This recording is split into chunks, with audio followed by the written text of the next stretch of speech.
Border पर हालात तनावपूर्ण हैं। देश में लोगों को सुरक्षित रखने के लिए मॉक ड्रिल की जाएगी, लेकिन कांग्रेस अध्यक्ष मल्लिकार्जुन खड़गे ने पहलगाम हमले को साजिश का नाम दे दिया है, जिस पर बीजेपी की तरफ से तीखा पलटवार हुआ है।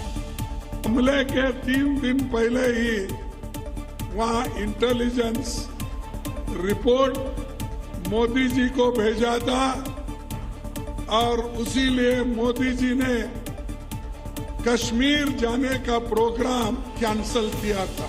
जिस खुफिया जानकारी का हवाला देकर कांग्रेस पहलगाम हमले पर सवाल उठा रही है, धर्म पूछकर 26 लोगों की हत्या को अलग दिशा में ले जा रही है, वो केंद्र सरकार पर अब तक का सबसे गंभीर आरोप है। क्योंकि कांग्रेस भले ही पाकिस्तान की कायराना हरकत पर खामोश रही हो, लेकिन मल्लिकार्जुन खड़गे ने जो मुद्दा उठाया है उस पर बीजेपी की तरफ से तीखा पलटवार हुआ है।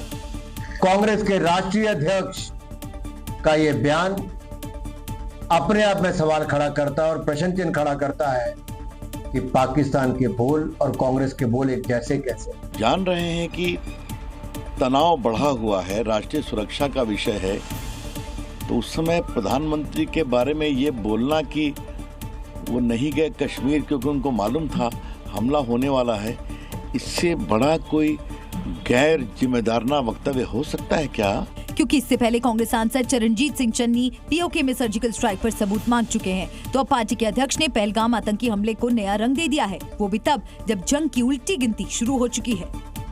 भारत की वाटर स्ट्राइक के बाद पाकिस्तान अब परेशान है। परमाणु बम की धमकी देने वाला पाकिस्तान बूंद बूंद को तरसता हुआ नजर आ रहा है। पाकिस्तान को अब फसलों के साथ साथ अपनी नस्ल के भी बर्बाद होने की चिंता सता रही है।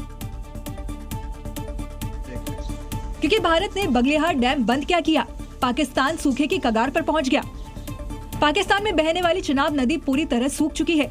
इससे पाकिस्तानी में खेती किसानी के लिए संकट पैदा हो गया है, क्योंकि पाकिस्तान में पानी का बहाव 90% तक कम हो गया है। यहाँ 90% इलाके पर खेती होती है और 23% आय खेती से की जाती है, जिसमें पाकिस्तान के करीब 68% लोग खेती पर निर्भर हैं। पानी बंद होने से पाकिस्तान के 2 पावर प्लांट भी बंद होने की कगार पर है, जिससे बिजली का उत्पादन करीब 50% तक कम हो गया है। जाहिर है कि ये कमी विशेष रूप से पानी गहन फसलों जैसे धान और कपास पर असर डालेगी। पानी की कमी से पाकिस्तान की अर्थव्यवस्था पर भी बुरा असर पड़ेगा, क्योंकि पाकिस्तान के कृषि का वहाँ की अर्थव्यवस्था में अहम योगदान है, क्योंकि यहाँ कृषि पाकिस्तान की जीडीपी में 21% योगदान देती है और यहाँ के 42% लोग कृषि पर निर्भर हैं।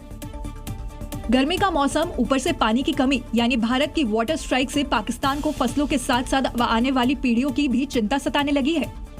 आतंकवादियों को पनाह देने वाले पाकिस्तान के एक और झूठ का पर्दाफाश हुआ है।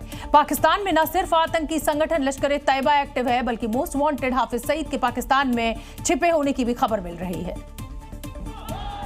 और अब आतंकी तलहा सईद को अपने पिता हाफिज सईद की चिंता सताने लगी है और वो दहशतगर्द पिता को बेगुनाह बता रहा है।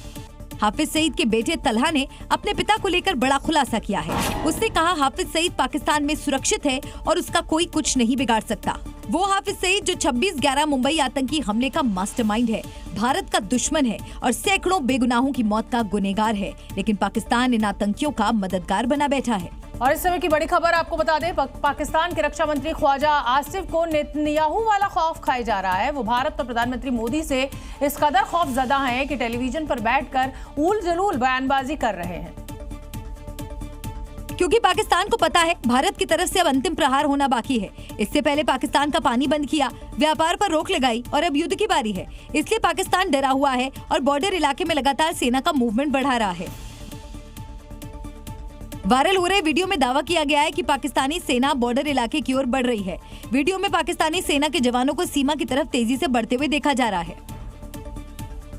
वीडियो में पाकिस्तानी सेना की गाड़ियां नजर आ रही हैं और जंग लगे टैंक भी दिखाई दे रहे हैं। पूरी सड़क पर टैंकर नजर आ रहे हैं। पाकिस्तान की भिम्बर घाटी से आई तस्वीर देखिए, जहां पाकिस्तान की गाड़ियों का मूवमेंट नजर आ रहा है। पाकिस्तान को पता है अगर युद्ध हुआ तो जंग के मैदान में उनकी कितने दिनों तक लड़ने की औकात है। लिहाजा पाकिस्तान इस तरह के वीडियो जानबूझकर वायरल कर माहौल बनाने की कोशिश कर रहा है।